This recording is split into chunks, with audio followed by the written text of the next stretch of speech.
আসসালামু আলাইকুম ওয়া রাহমাতুল্লাহ। আজকে আমাদের আলোচনার বিষয় বাংলাদেশ এবং আর্জেন্টিনার কূটনৈতিক সম্পর্ক। সেই যে ১৯৭১ সাল যখন বাংলাদেশের স্বাধীনতা যুদ্ধ চলে, মুক্তিযুদ্ধ চলে, তখন থেকে শুরু করে আজকে পর্যন্ত বাংলাদেশের সাথে আর্জেন্টিনার সম্পর্ক কেমন? বিসিএস এর চাকরির পরীক্ষায় বাংলাদেশ এবং আর্জেন্টিনার যে কূটনৈতিক সম্পর্ক আছে, এইখান থেকে কি কি প্রশ্ন আসতে পারে সেই বিষয়গুলো নিয়ে আমরা আলোচনা করবো ইনশাআল্লাহ।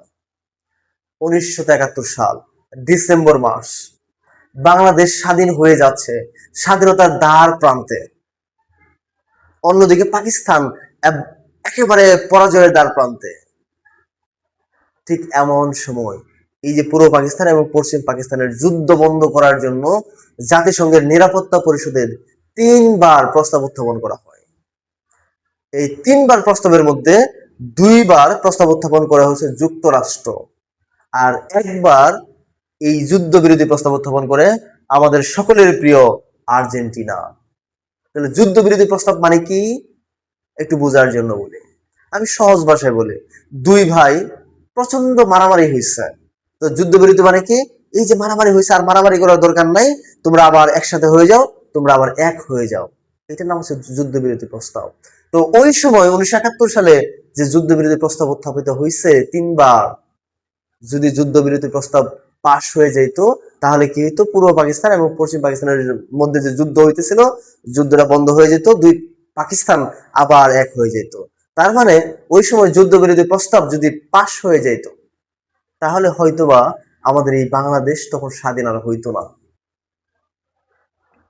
আবার বলতেছি, তাহলে ১৯৭১ সালের ডিসেম্বর মাসে ৩ বার যুদ্ধবিরতি প্রস্তাব উত্থাপিত হয়।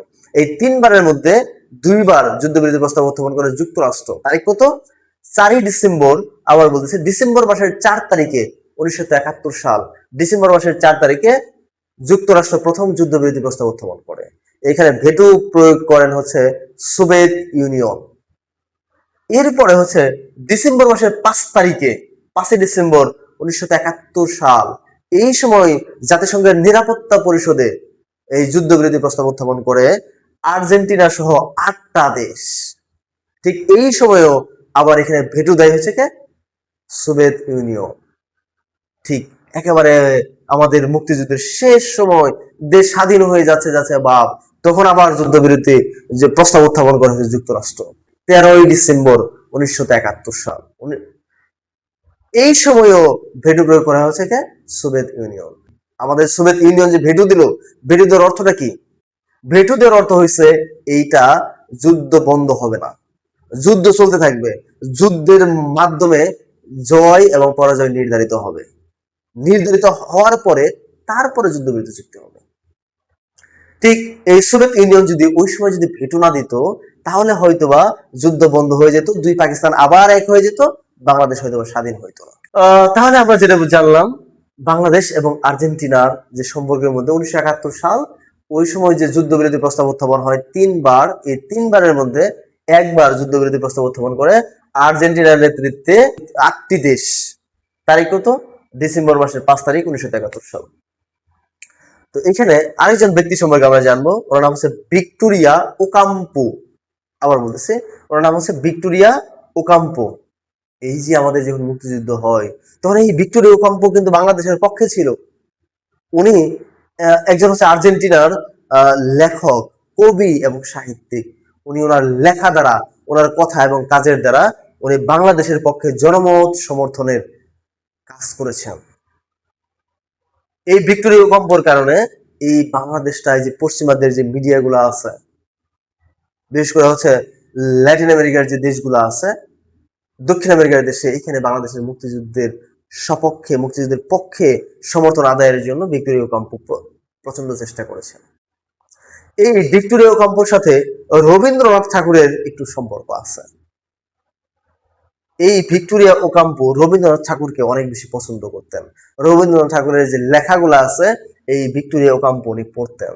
রবীন্দ্রনাথ ঠাকুরের ওই যে একটা কাব্যগ্রন্থ আছে গীতাঞ্জলি, যেটার জন্য উনি নোবেল পুরস্কার পাইছে। এই গীতাঞ্জলি যখন ফরাসি ভাষায়, বিভিন্ন ভাষায় হচ্ছে অনুবাদ হয়েছে, যখন ফরাসি ভাষায় যখন অনুবাদ হয় তখন এই ভিক্টোরিয়া ওকাম্পো এই যে এই গীতাঞ্জলি যে কাব্যগ্রন্থ, এটা উনি পড়েন এবং রবীন্দ্রনাথ ঠাকুরকে ঠাকুরের প্রতি এক ধরনের অনুরাগ, আবেগ, ভালোবাসা তৈরি হয়। ঠিক 1924 সালে 1924-এ এই রবীন্দ্রনাথ ঠাকুর আর্জেন্টিনার পাশের একটা দেশ নাম হচ্ছে পেরু, এই পেরুতে যাওয়ার উদ্দেশ্যে রওনা করেন। যাওয়ার পথিমধ্যে উনি হচ্ছে আর্জেন্টিনা পর্যন্ত যখন পৌঁছায়, তখন রবীন্দ্রনাথ ঠাকুর কি হয়ে যায়, অসুস্থ হয়ে পড়েন। তো অসুস্থ হয়ে পড়লে উনি আর্জেন্টিনার যে রাজধানী বুয়েন্স আয়ার্স, এই বুয়েন্স আয়ার্সে অবতরণ করেন এবং সেখানে এই যে ভিক্টোরিয়া ওকাম্পো উনি জানতে পারেন যে রবীন্দ্রনাথ ঠাকুর তো হচ্ছে আর্জেন্টিনার বুয়েন্স আয়ার্সে আসছে। তখন এই ভিক্টোরিয়া ওকাম্পো রবীন্দ্রনাথ ঠাকুরকে রিসিভ করেন এবং রবীন্দ্রনাথ ঠাকুর যতদিন অসুস্থ ছিলেন ততদিন এই ভিক্টোরিয়া ওকাম্পো রবীন্দ্রনাথ ঠাকুরের সেবা যত্ন করেছেন। রেজাল্ট কি? রেজাল্ট হচ্ছে এইটাই, রবীন্দ্রনাথ ঠাকুর পরবর্তীতে একটা কাব্য গ্রন্থ রচনা করেছেন, তার নাম হচ্ছে পুরবী। এই পুরবী কাব্যগ্রন্থ রবীন্দ্রনাথ ঠাকুর ভিক্টোরিয়া ওকাম্পোকে উৎসর্গ করেছেন। আমাদের পরীক্ষায় আসে পুরবী কাব্যগ্রন্থ রবীন্দ্রনাথ ঠাকুর কাকে উৎসর্গ করেন? কাকে উৎসর্গ করেন? ভিক্টোরিয়া ওকাম্পোকে উৎসর্গ করেন। আচ্ছা, আবার চলে আসি বাংলাদেশ আর্জেন্টিনার সম্পর্কের মধ্যে। আমরা জানলাম যে হচ্ছে আর্জেন্টিনা মুক্তিযুদ্ধের সময় যুদ্ধবিরতি প্রস্তাব দিয়েছিল, দেশ স্বাধীন হয়ে গেল 1971 সালের 16 ডিসেম্বর। স্বাধীন হওয়ার পরে এই আর্জেন্টিনা বাংলাদেশকে স্বীকৃতি দেয় হচ্ছে মে মাসের 25 তারিখে 1972 সাল। 1972 সালে মে মাসের 25 তারিখে আর্জেন্টিনা বাংলাদেশকে স্বীকৃতি দান করে। স্বীকৃতি দেওয়ার পরে কি লাগবে? একটা দূতাবাস লাগবে। কি লাগবে? দূতাবাস। প্রথম বাংলাদেশে আর্জেন্টিনার দূতাবাস চালু করা হয় 1974 সালে। কত সালে? 1974 সালে বাংলাদেশে আর্জেন্টিনার দূতাবাস চালু করা হয়। কিন্তু মাত্র 4 বছর পরে 1978 সালে এই দূতাবাস, তখন আর্জেন্টিনাতে সেনাবাহিনী ক্ষমতায়, সেনা শাসক 1978 সালে কি করে, বাংলাদেশে যে হচ্ছে আর্জেন্টিনার যে দূতাবাস আছে এই দূতাবাসটা বন্ধ করে দেয়। এরপরে 45 বছর এই দূতাবাস বন্ধ ছিল। 2022 সালে কাতার যে বিশ্বকাপ হয়, এই বিশ্বকাপে বাংলাদেশের যে নাগরিক আছে, বাংলাদেশের যারা মানুষ আছে, তারা আর্জেন্টিনার প্রতি এত ভালোবাসা দেখাইছে।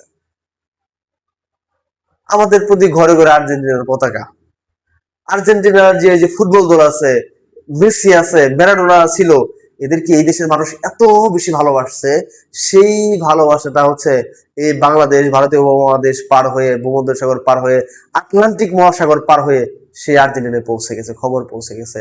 বাংলাদেশে তো এইরকম একটা সমর্থক আছে যারা হচ্ছে আর্জেন্টিনার ফুটবল দলকে এত বেশি ভালোবাসে। এই যে এটা বলে স্পোর্টস ডিপ্লোমেসি। আর্জেন্টিনার ফুটবল দলের প্রতি বাংলাদেশের মানুষের যে ভালোবাসা, সেই ভালোবাসার নিদর্শন হিসেবে 2022 সালে কাতারে বিশ্বকাপ হইলো। বিশ্বকাপ হওয়ার পরের বছর 2023 সালে, ওই যে দীর্ঘ 45 বছর পরে বাংলাদেশে আর্জেন্টিনার দূতাবাস আবার নতুন করে চালু করা হয়। তাহলে দ্বিতীয়বারের মতন বাংলাদেশে আর্জেন্টিনার দূতাবাস চালু হয় কত সালে? 2023 সালে। সেই 23 সালে চালু হয়েছে, এখন পর্যন্ত আছে। আচ্ছা, সর্বশেষ এই যে বাংলাদেশের মানুষ যার জন্য এত পাগল, এত দেওয়ানা, সেই মেসি কিন্তু বাংলাদেশে আসছিল কত সালে? 2011 সালে। এই পুরো আর্জেন্টিনা যে টিম আছে, পুরো আর্জেন্টিনার টিমই বাংলাদেশে আসছিল। কত সালে? 2011 সালে আসছিল। আসার পরে শুধু বাংলাদেশে আসে নাই, ভারতে আসছিল এবং বাংলাদেশ, দুই দেশে আসছিল। দুই দেশে দুটো প্রীতি ম্যাচ ছিল, এই প্রীতি ম্যাচ খেলছে। বাংলাদেশে আসার পরে বাংলাদেশের নাইজেরিয়ার সাথে এই আর্জেন্টিনা ফুটবল টিম একটা প্রীতি ম্যাচ খেলছে।